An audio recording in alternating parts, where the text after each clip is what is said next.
సంతానం కావాలన్న మీ కలను నిజం చేసుకోండి. 49 అంటే సంతానం, 49 అంటే సంతోషం. వివరాలకు సంప్రదించండి. పెళ్ళైనాక భర్తలు వాళ్ళ భార్యల పేరు మీద ఆస్తులన్నీ కూడబెడుతూ ఉంటారు. మరి ఫ్యూచర్‌లో ఎప్పుడైనా వాళ్ళిద్దరి మధ్య గొడవ వస్తే గనక, మరి ఆ ఆస్తులు భర్త స్వాధీనం చేసుకోవచ్చా? అంటే రైట్ ఉంటుందా దాని మీద భర్తకి?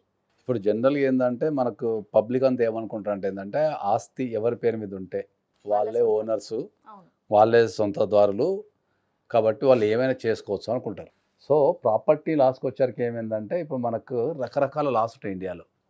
రీసెంట్‌గా ఒక సుప్రీం కోర్ట్ మీకు ఒక జడ్జిమెంట్ ఇచ్చింది. ఐడియా ఉందా? ఏమని అంటే, ప్రాపర్టీ మీ మీద రిజిస్ట్రేషన్ అయినంత మాత్రాన దానికి మీరేమి హక్కుదారులు గారు అవును. అని చెప్పేసి ఒక జడ్జిమెంట్ ఇచ్చింది. అవునవును. ఆ! సో, దాని గురించి తర్వాత మాట్లాడదాం. సో, ఇప్పుడు ఏమైతదంటే ఏందంటే, చాలామంది మనకు జనరల్‌గా ఎవరైతే ప్రాపర్టీ పేరు మీద ఉంటదో వాళ్ళే మొత్తం ఓనర్సు. ప్లస్ వా వాళ్ళు అమ్ముకోవచ్చు అని అనుకుంటారు.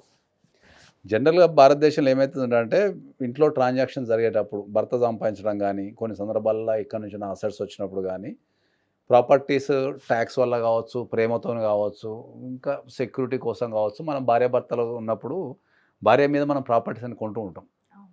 ఓకే. మనం ప్రేమ కోసమో, లేకపోతే సెక్యూరిటీ కోసమో సెక్యూరిటీ ఏదో పరంగా. హ్మ్. దేర్ ఆర్ దే సమ్ కారణాలుంటాయి గదా! కొన్న తర్వాత కొంతకాలానికి గనక గొడవ అయితే అప్పుడు అందరికి వచ్చే డౌట్ ఏందంటే, ఆ అమ్మాయి ఎవరైతే భార్య ఉంటదో, ప్రాపర్టీస్ అన్ని నా పేరు మీదనే ఉన్నాయి. నువ్వేం చేయలేవని చెప్పి అంటుంటారు. అవును. ఓకే. కానీ భార్య పేరు మీద మనం ప్రాపర్టీస్ కొంటే గనక, ఆ ప్రాపర్టీస్‌ని మనం రికవరీ చేసుకునే అధికారం 100% భర్తకు. 100% క్లెయిమ్ చేసుకునే అధికారం భర్తకుంది. కానీ provided that he has to prove. అంటే అతడు ఈ నేనిచ్చిన పైసలతోనే, అంటే నేను కష్టపడి ఇచ్చిన పైసలతోనే, లేదా నా పైసలతోనే నేను ప్రాపర్టీ ఆమెకు కొనిచ్చినా అని ప్రూవ్ చేసుకోవాల్సిన బాధ్యత ఎవరికుంటది?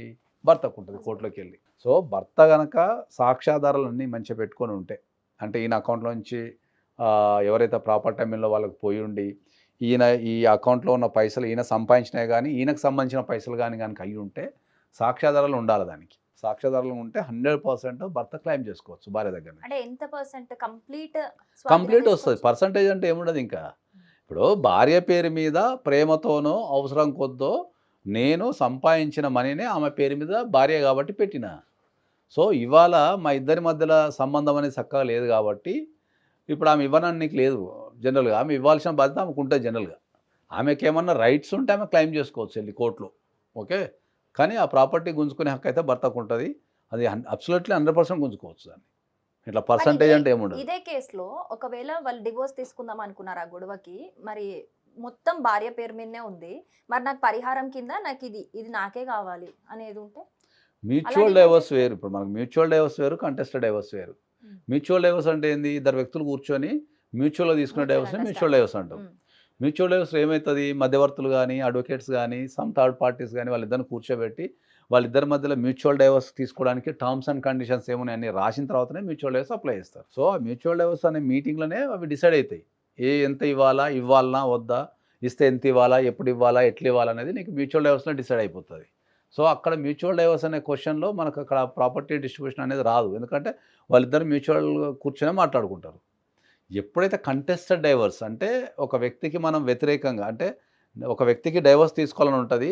ఒక వ్యక్తి ఇవ్వరు. వద్దంటారు. హ్మ్. సో, అప్పుడు ఆ డైవోర్స్ తీసుకోవాలనుకునే వ్యక్తి ఎవరైతే ఉంటారో వాళ్ళు గనక ఈ ప్రాపర్టీకి సంబంధించిన ఇష్యూస్ ఉంటే గనక వీళ్ళెళ్లి డైరెక్ట్ క్లెయిమ్ చేసుకోవచ్చు కోర్ట్‌లో. కానీ అప్పుడు ఆ ప్రూఫ్స్ ఉండాలి. అమ్మాయికి ఉన్న రైట్స్ ఏముంటాయంటే మెయింటెనెన్స్ అడిగే రైట్ ఉంటది. లేకపోతే ఆ అమ్మాయి నా సొంత పైసలతోని కొనుక్కున్నాను, మా ఇంటికాడ నుంచి వచ్చిన పైసలతో కొనుక్కొని ప్రూవ్ చేసుకోవాలి. ఒకవేళ ప్రూవ్ చేసుకోలేని పరిస్థితి ఉంటే ఆమె ప్రాపర్టీ కోర్ట్ ఇచ్చే అవకాశం 100% ఉంటది. దాని తర్వాత ఏందంటే, ఆ అమ్మాయికి కావాల్సిన మెయింటెనెన్స్ కావచ్చు, లేకపోతే ఆ అమ్మాయికి సంబంధించిన అలిమనీ కావచ్చు, కాంపెన్సేషన్ కావచ్చు, లాస్ ఆఫ్ పే, ఇంకా ఆమెకేమైనా లాస్ అయితే ఆమెకు వేరే ప్రొవిజన్స్ ఉన్నాయి.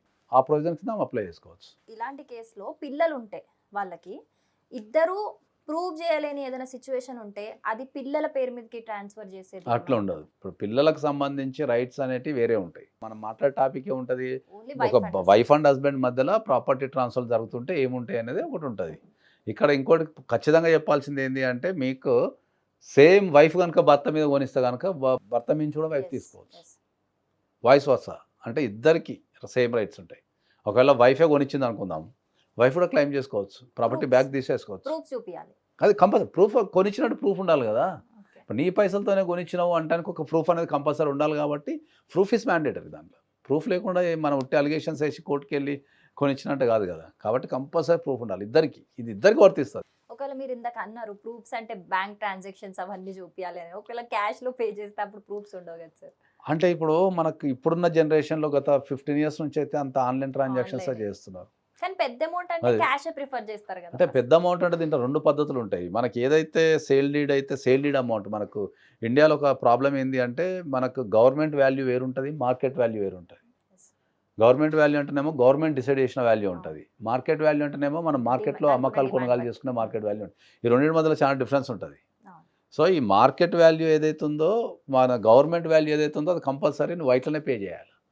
దాన్ని నువ్వు క్యాష్లో పే నీకు లేదు, మ్యాక్సిమం యాక్సెప్ట్ చేయరు. ఇంకోటి ఏంటంటే, ఇంకో బ్యూటీ ఏంటంటే చిన్న చిన్న ప్రాపర్టీలే క్యాష్తో కొంటారు. ఇవాళ రేపు 2 లక్షలకి 2 లక్షల వరకే క్యాష్ ఇచ్చుకోవచ్చు, అంతకుమించి క్యాష్ ఇవ్వడానికి లేదు. 2 లక్షల మించి అయితే ఏం ప్రాపర్టీ అయితే ఏం రాదు. సో కాబట్టి ఏంటంటే అది డెఫినెట్లీ ఏంటంటే అంత ఆన్లైన్ ట్రాన్సాక్షన్స్ అనేవి గవర్నమెంట్ వాల్యూకి సంబంధించి ఆన్లైన్ ట్రాన్సాక్షన్స్ జరుగుతాయి కాబట్టి వాటి సోర్స్ ఆఫ్ తీయాల్సి వస్తుంది కంపల్సరీ. ఒకవేళ క్యాష్ ఇచ్చినా కూడా మీరు అన్నట్టు సార్ మరి 15 సంవత్సరాల నుంచే ఉంది కదా, మరి పూర్వకాలం నుంచి లేదు కదా అంటే, ఒకవేళ క్యాష్ ఇచ్చినా కూడా దానికి సర్కమ్స్టెన్సెస్ ఎవిడెన్సెస్ ఉంటాయి. అంటే ఇప్పుడు వైఫ్ ఏం పని చేస్తాను లేదు, ఆమెకి ఎక్కడి నుంచి వచ్చినాయి పైసలు? Yes. హస్బెండే వర్క్ చేస్తుడు కదా అట్లా. కాబట్టి ఆమె ఎర్నింగ్ కెపాసిటీ లేదు కాబట్టి హస్బెండే కొన్నాను అనొచ్చు. హస్బెండ్ కూడా అంత మనీ క్యాష్ ఇవ్వాలన్నా కూడా ఒకటేసారి రావు. అవును. ఆయన ఏదన్నా ప్రాపర్టీ అమ్మడం ద్వారానో, లేకపోతే ఆయన ఏమైనా లోన్ తీసుకోవడము, లేకపోతే ఎవరి దగ్గర చేయబదులు తీసుకోవడము, లేకపోతే ఎక్కడి నుంచైనా అమౌంట్ వస్తేనే ప్రాపర్టీ కొంటాం. అవును. సో పలానా దగ్గర నుంచి నాకు అమౌంట్ వచ్చింది, ఈ అమౌంట్ని ఇట్లా యూటిలైజ్ చేసినా అని క్యాష్లో ఉన్నా కూడా మనం ప్రూవ్ చేసుకోగలిగితే అది 100% దాన్ని రికవరీ చేసుకునే అవకాశం ఉంటుంది. Thank you so much.